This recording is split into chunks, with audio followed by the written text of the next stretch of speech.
So hi, Jene, thank you for joining me, which is my first career stories, which is really exciting. So before we get started, just to set the scene, I've been really wanting to create a series of inspiring career stories for a while now.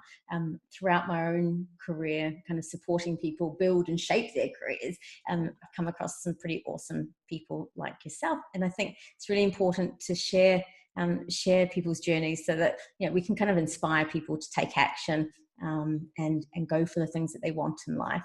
And if we can use this platform to give people tools, tricks, hacks and learnings to help them get there, then I think that's an awesome thing. So today I have Jene Roestorf joining me, and when we chatted, I think, was it a few years?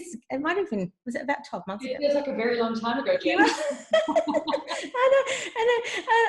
I loved hearing your story, and the fact you born in South Africa, studied biotechnology in Australia, you worked in the pharma industry in different international environments, and now you're the founder of Luxe Botanics, your own luxury skincare range, which is so exciting. And and I've just seen you've been up for awards, you've featured in Vogue. now you're thinking you've achieved quite a lot. So just really excited to have you join me. So first of all, could you tell the audience, hopefully people are watching this, and a little bit about what you're doing and in your current role and your business and your ethos, because I loved that. So sure. So Luxe Botanics started as a way to marry my science background, as you mentioned, with my love of nature, because as you mentioned, I grew up in South Africa. So Luxe Botanics is a example of my belief that there is great power at the intersection of science and nature. And this is one of the endeavors that I'm planning in my life to kind of honor that belief. Now, Luxe Botanics is a luxury organic skincare line based on global botanicals that I found during my travels, and botanicals that are scientifically proven and also uplift local communities that help us harvest them. So we have that duality in Luxe Botanics. And look, I mean, we've been going for about a year and 3 or 4 months now since we launched our Fourth Life product. And I mean, Jen, just hearing you explain it, it's so nice to hear someone else say it, to make you realize how far you've actually come and kind of pull you out of the trenches. So yeah, I'm really excited for where we've been and where we've come, which I'm sure we'll talk about. Yeah, and I think that's it. I think sometimes we don't stop. We're so focused on the vision or what next that actually, taking the time to reflect on the journey and how far you've come and what you've achieved, we don't really build that time in, do we? So no, I think it's incredibly hard. I think you always start with the best intention to do maybe a monthly review or even a weekly review. But in reality, those things very easily go out of the window, which is why I think it's really important to try and find that balance and that time for yourself. But equally so, not beat yourself up when you can't find that time, because sometimes digging in and working hard gives the greatest rewards. And sometimes that's the sweetest thing about running your own business. So yeah, exactly. And that's the thing is, when you're working on something that's yours, I think you're willing to do a lot more. Yeah, exactly. I know. Yeah. Does your boss let you have holidays then? She does occasionally, yeah. Oh, I love it. So tell me, has this been a dream for a while, or what did you want to be when you were younger? There's a story coming. Don't laugh. I think my earliest memory of thinking about what I wanted to be, I was about 10. I was still living in Johannesburg at the time. I remember talking about it with a friend in her bedroom. I was over on a play date. And I remember telling her that I wanted to be a paleobotanist. So someone who studied like ancient plants, and she just laughed at me. How old were you? I was 10. I went through various iterations of that. I wanted at one point to be a marine biologist. When I knew I was moving to Australia, I thought really hard about that. I thought about being a geneticist, because when I was in high school, that was the cool thing. We were sort of, Watson and Crick were still discovering the DNA chain. And at another point, I wanted to be in conservation, because my uncle is a game ranger. So looking back at all of that in my childhood, I always wonder why I then went and studied architecture first. I mean, where that came from. But I mean, I gave that up pretty quickly and went back to that sciencey side, and I did nanotech and then biotech. So definitely what I wanted to be when I grew up became what I am now. So that's pretty that's pretty awesome. Yeah. So what do you think, what would your 10-year-old self think, you know, if she knew what you'd be doing now? I think she'd be really happy that I'm involved in something with plants. I think she'd be really, really stoked with that. Yeah. I think it comes from, I have lots of memories of just chilling in my garden, you know, like sitting in the soil. And my mom always likes to say I used to squash ants. I used to sit there and like, but you know, just sitting in the garden, sort of feeling the plants. I remember we had a hammock in this tree, this ancient milkwood tree, and there used to be a chameleon that would sort of come down and like hiss at you. But it's those things. And if I look back to that and think of what I'm doing now, it really does align very well in a very surprising way sometimes. So I'm really happy about that. I love that. And actually, you know, I just had this memory as well. My dad, my family grew up in Kenya, and when we went to visit my grandparents, they had a chameleon next to the house, and I just remember it used to hiss at me too. Yeah, and people are always like, chameleons hiss. Yeah, it's kind of strange, but they do. Yeah, that's awesome. Oh, so tell me, how did you get into the pharma industry? Because you know, because I mean, I think that's when we first got in touch. You know, you were working in pharma. Yeah, so you know, I did my bachelor's of nanotech in Brisbane, and then I moved to Sydney to do my master's in biotechnology. And during that time, you know, you start to think about what am I going to do with the science degree? You know, I did a lot of bioethics, I did a lot of biotech, and I slowly got drawn into clinical trials and sort of wondering what that really meant. I'd done a lot of lab work previously, nanotechnology-based lab work for lab on a chip technology. I'd worked in cancer cell biology, so all the sort of preclinical. And then I ended up, after the master's degree, going into the University Clinical Trials Centre and working in oncology. And that led me into working for pharma, which was my second job out of university. And I worked for a while in Sydney, running clinical trials across Australia and New Zealand. And that was really interesting, you know, being on the ground, sort of reading what patients are going through and having that real connection, and the positivity of seeing what a life-saving medication really can do. Yeah. So that was an extremely positive time. In my corporate life. And then I was promoted up to a regional management role in Singapore, and that was more of a strategic role across medical affairs and clinical. So running the trials from Africa through Asia, Australia, and Japan. So it was quite a big remit. I mean, I had sort of 8+ years in pharma and 10+ years in the scientific industry. And I think it was a really great setup for what I'm doing now. It's taught me an extremely logical way to think. I have a very sort of questioning mind because of it as well. You know, I have to know that there's research behind things. I don't just believe the latest Cosmo article. I don't even read Cosmo anymore, thank goodness. So yeah, I mean, that's sort of how I got into pharma. I think it was a really fulfilling side of my career. I think the Singaporean side gave me an incredible management experience, but it distanced me from that feeling of positivity, of seeing what can really happen when you work with people on the ground. Yeah. So tell me, so then from using all that experience, you know, what then it's inspired you to leave pharma and do something of your own? Well, I come from a family of entrepreneurs. Everyone in my family has their own business. They might have started working for someone else, but at a young age, they'd all sort of gone up and done their own thing. So I always knew I wanted to do my own business. I think it's always been in me. What took a long time was the realization of my why. So what is really important to me, and then how I'm going to use that to create a business to positively impact the world around me. Part of that realization happened when I was on a holiday in Tanzania. I'm sure you felt this when you were in Kenya as a child. Yeah. That absolute connection to nature. And I suddenly realized how much I had missed it. At that time, I'd been living out of South Africa for 12 years. And something just clicked. And it took the next 5 years in Singapore for it to properly develop inside me to figure that out. But yeah, I mean, it's been an incredible journey to get it started to that point of knowing yourself. I love that. I think that's so important, that knowing yourself. And so many people I speak to these days have lost that connection.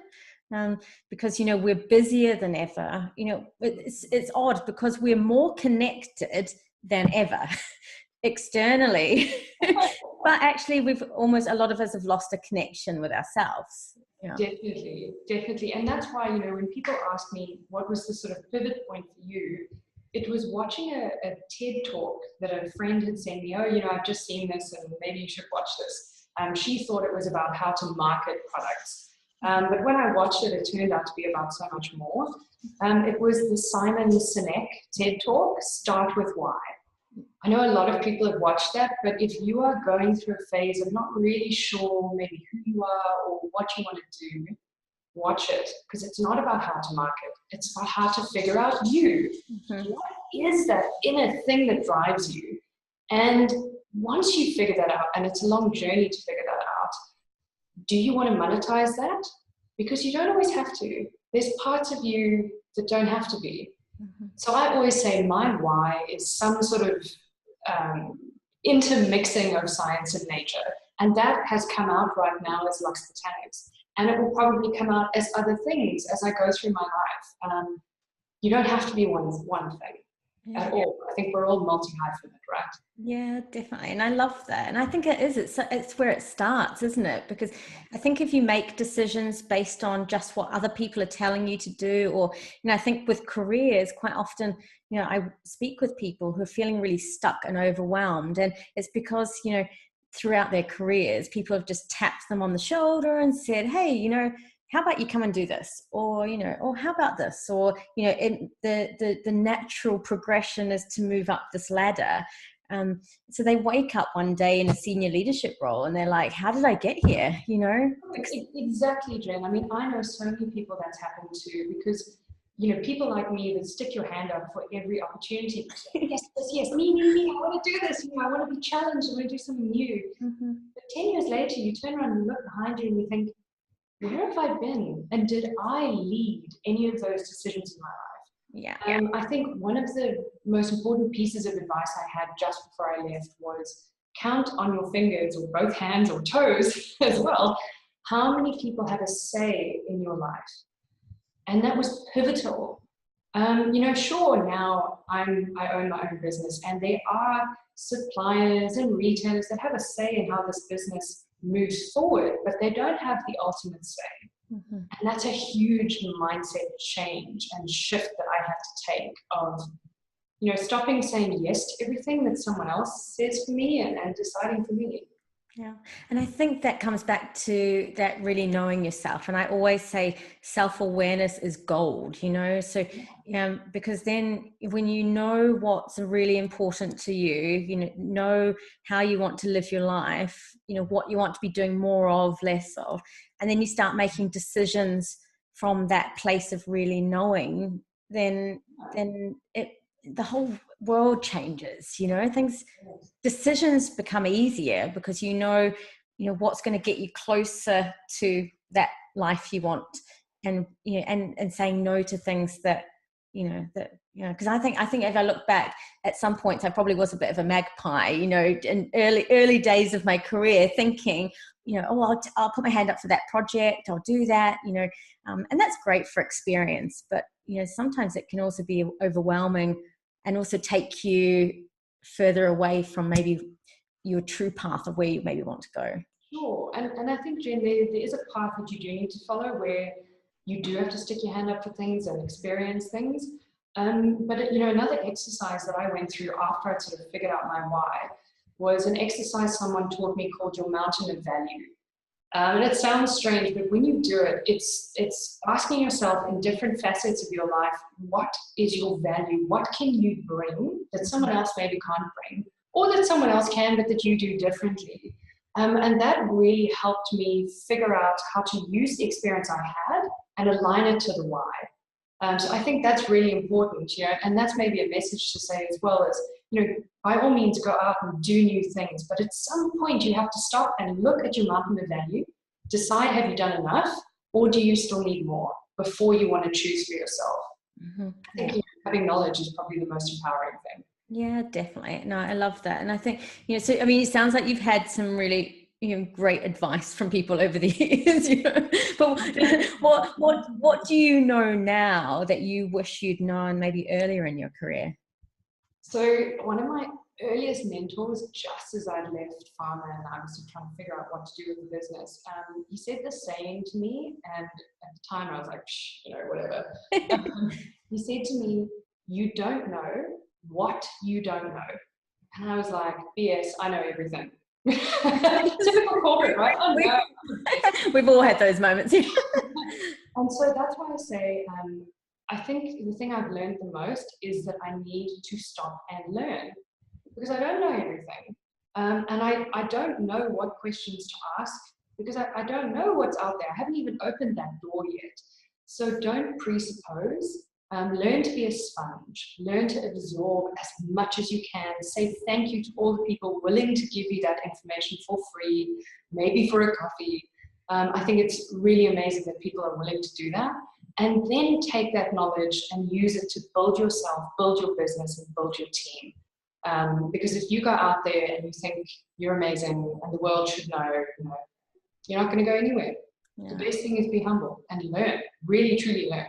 Yeah, and that's the thing, is that there's so much potential for to learn different ways of doing things, and that's exciting. I always think that's exciting. And I think actually, because I work a lot with leaders who are moving into new leadership roles, going through transition, and I think one of the pitfalls is thinking that they know everything, and that maybe what served them and helped them be successful in previous roles is what will serve them again. And yes, a part of that, but there's always a learning gap, or there's always more to learn.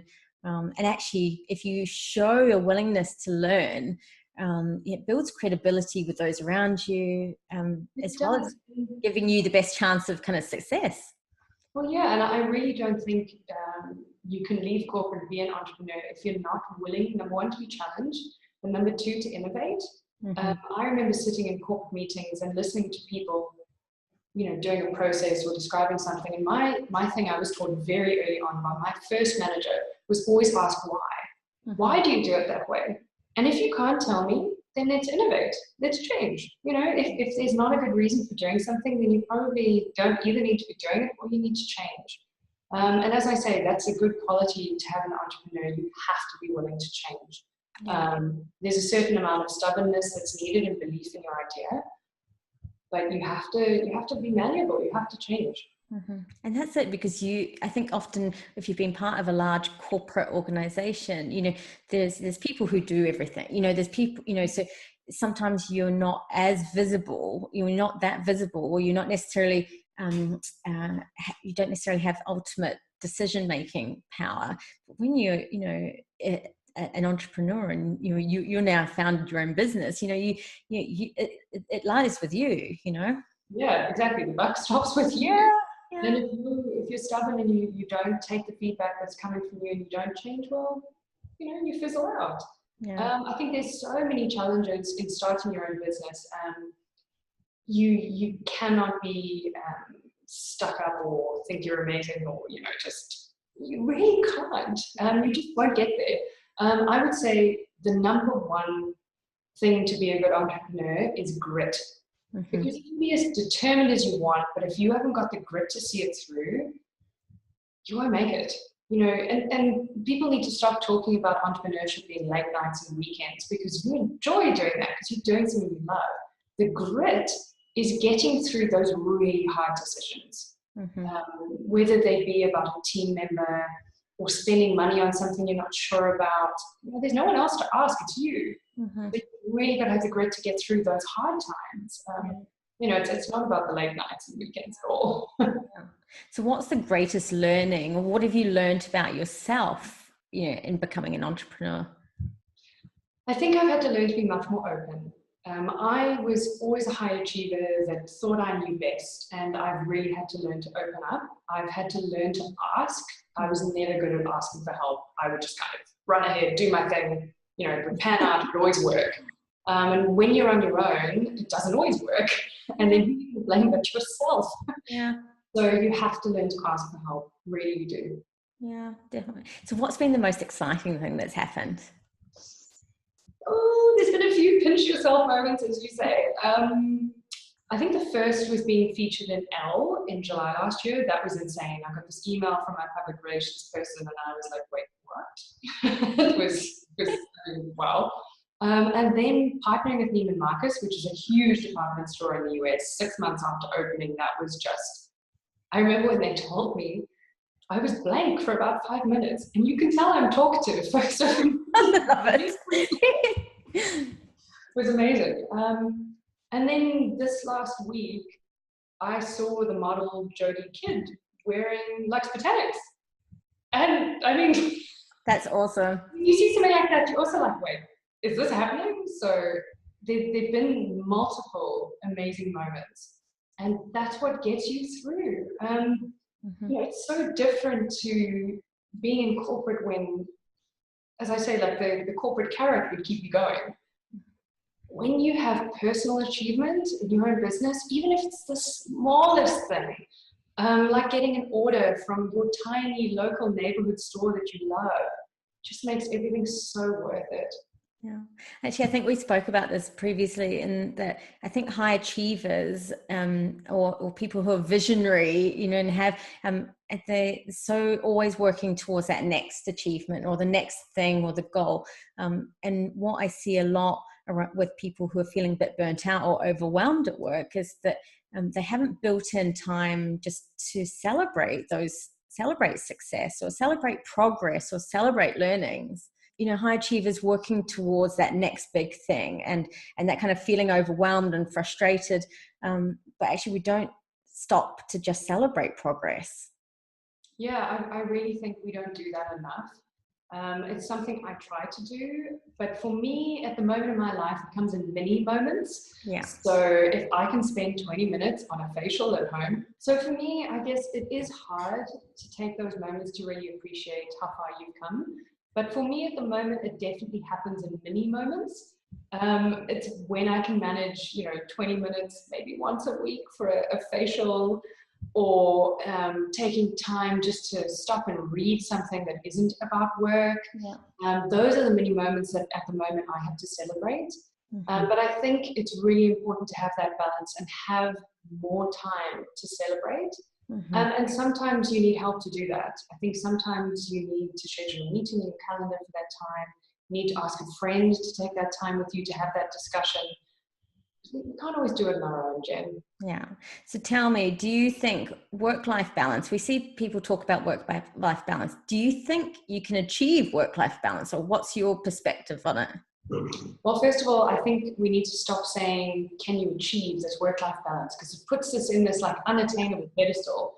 And balance is different for different people and different at different times in your life. I would say there's points in this business when I have a lot of time for myself and I can really rebuild myself and use that energy to push the business forward.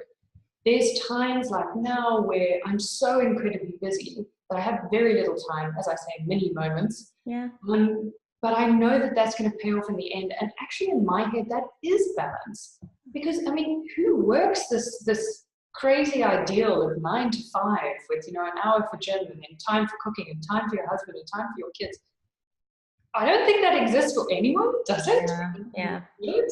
So I think it's extremely individual and important not to beat yourself up if you can't reach this ideal you've created in your head of balance. Definitely. And I think it's so much pressure, so to be, and I think we put a lot of pressure on ourselves, but also society puts pressure on us to have it all or to do it all. But, and I think I've taken that pressure off myself to just say it's okay to just rest. It is. And it's something I say to people I work with all the time. I say, I don't care the hours you work. I don't care where you work from. I care that the work gets done by when you commit to have it done, not by when I tell you you need it. There's definitely a lot of balance then for people to find their own balance. These ideas of giving people 4 hours off on a Friday or flex hours during the week, it's not how humans work. The thing I discovered about myself when I went into my own business and away from this 9-to-5 corporate was that I am incredibly hardworking, and I have my best thoughts between about 8 a.m. and 2 p.m. After that, I'm dead for about 4 hours, and then I'm back again at 7. But to explain that to a different type of work situation is very hard. And I think you really need to have some empathy to realize that everyone's different. And if you want your employees to be, or your partners or whatever, to be successful, you have to honor their own balance and their own productivity. Yeah, and I think that's it. It's about getting the best out of each person. But, if each person knows when they are, at their best, and then, that's it, the work gets done, most people, but it's just how and yes, being available, if you're working in a, with a wider range of people, but, as long as the work's getting done. Yeah, I mean, I work with people from all the way from Seattle through Europe, all the way to Singapore and Sydney. So you have to have a certain amount of understanding for each individual's balance.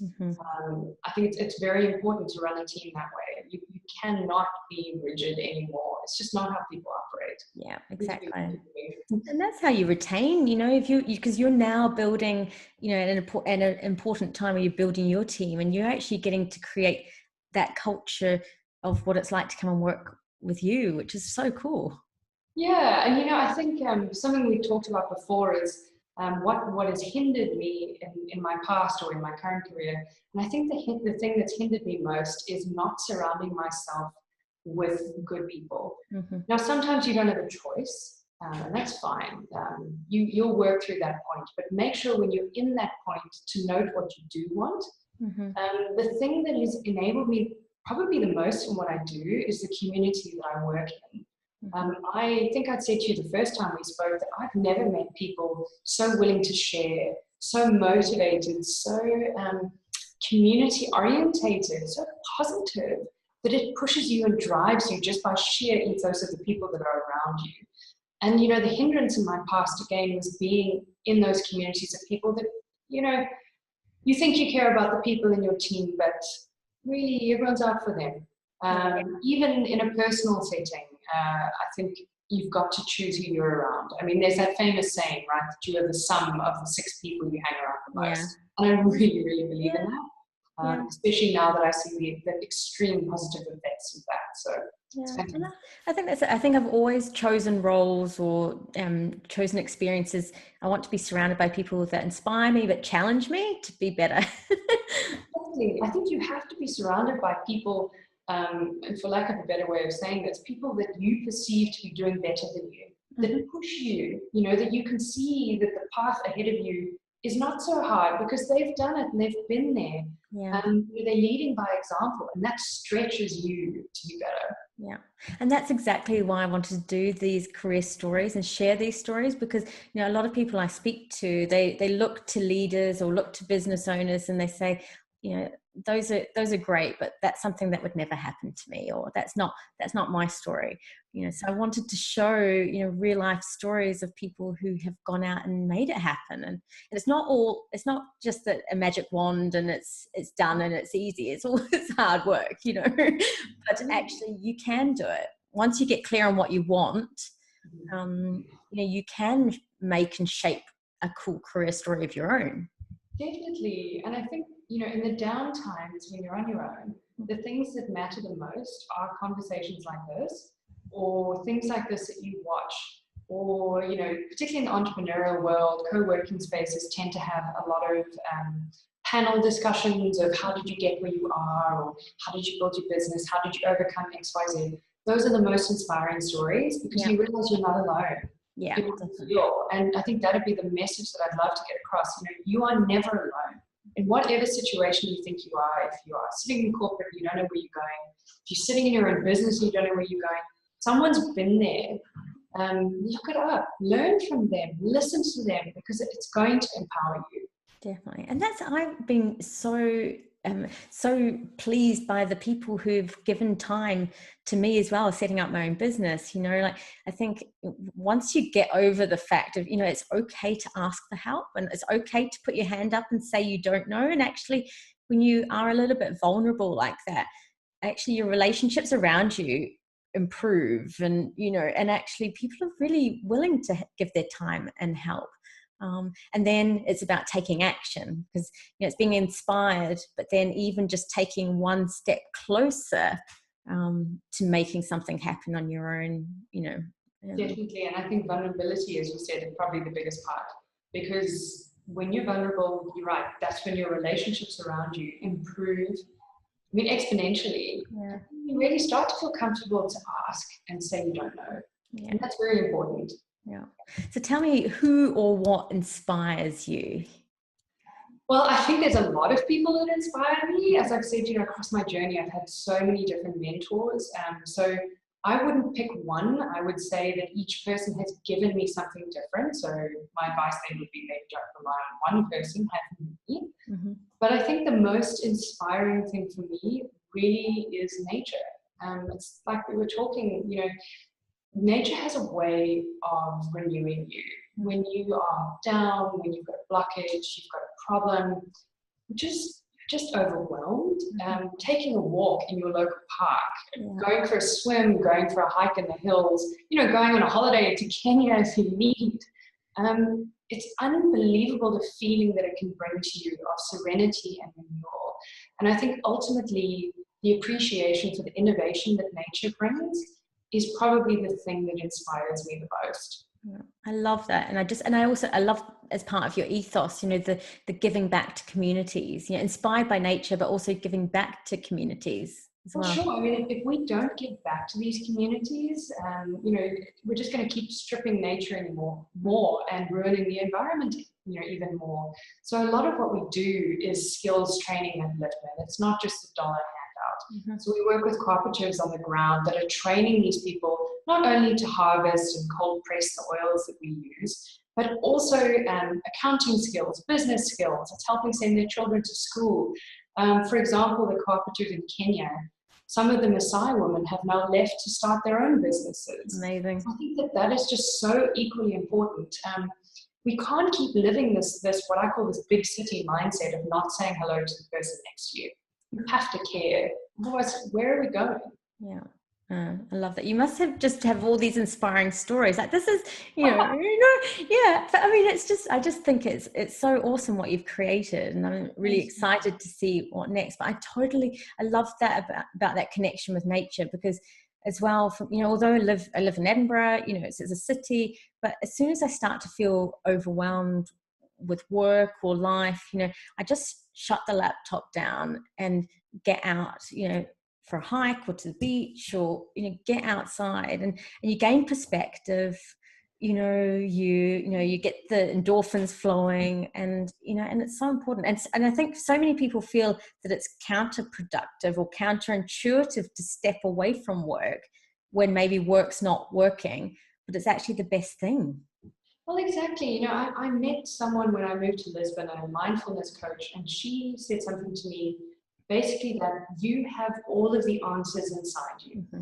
So yes, seek inspiration from mentors and other things, but if you don't find a way to bring those answers up, you're never going to solve the problem. No one else can solve it for you. And I think that's part of getting into nature, is relaxing, mm-hmm. breathing, and sort of letting it come. Just listen. And I think that's been I think some of our best ideas and creativity, it lies in those quiet moments when we just allow the space. Because, if you're checking a million emails or you're multitasking, your creativity can't squeeze into those moments, No way. Nothing can. Nothing can. Nothing gets between me and my social media and email. So just before we wrap up, is there just any kind of final advice that you'd give to anyone watching this about, who's maybe feeling a bit stuck or not sure what to do with their career and how to kind of, move forwards? Is there any kind of lasting advice you'd like to get across? Well, I think it's a couple of things. Firstly, it's very hard to do this, but in moments like that, you have to step away. Yeah. It doesn't have to mean taking time off work. It can be on that weekend saying to your loved ones or people around you, I need a break, and disappear for a day. Go out to the bush, go for a walk, go for a hike. If it's cold, go and sit outside, just appreciate it with a warm cup of coffee. And then in that moment, think about your why. Yeah. Because if you don't have that, you're going to follow someone else's path. Yeah. And I hate the advice of follow your passion, because I think you have multiple passions. Mm-hmm. So when I say find your why, they can be multiple things. Mm-hmm. Like I said, it's science and nature for me. And each of those words mean a multitude of different things to me. Yeah. But take the time to find your direction before you do anything else. Definitely. And I love that as well, around finding, finding the things that you love, and, and it doesn't have to be that you make that your job, and I think a lot of people feel pressured now to, I have to find my passion and make that into a job. But actually, no, your passion might be, I don't know, cooking for friends, or it might be adventures, and it's just about injecting that into life. Sure. I think, Jen, as I said to you before, my why is the science and the nature. And within that comes the fact that I would have loved to perhaps have been a game ranger at some point in my life. I would have loved to maybe have done the work like Watson and Crick, figuring out DNA. But that's not going to be a career for me. That's going to be something I'm going to read about and talk to people about to ignite that. Another side is like drawing and painting. I love doing that, but I'm not going to make a career out of it. I'm not the next Paul Klee, And this is why I say I hate this find your passion thing. Because there's so many things you're passionate about. It's, as I've said, start with why, and then build your mountain of value. Yeah. Because your mountain of value probably isn't going to include painting, because, hey, you like painting, but you're not very good at it. Yeah. You're not going to use it to make a business. Yeah. It's tying those two things together.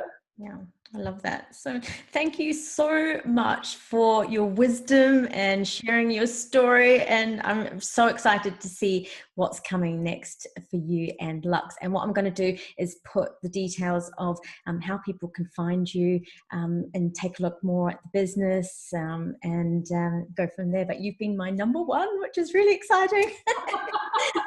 Thank you, Ben. Very happy to be a part of it. Amazing. Okay, so thank you, and we'll go from there.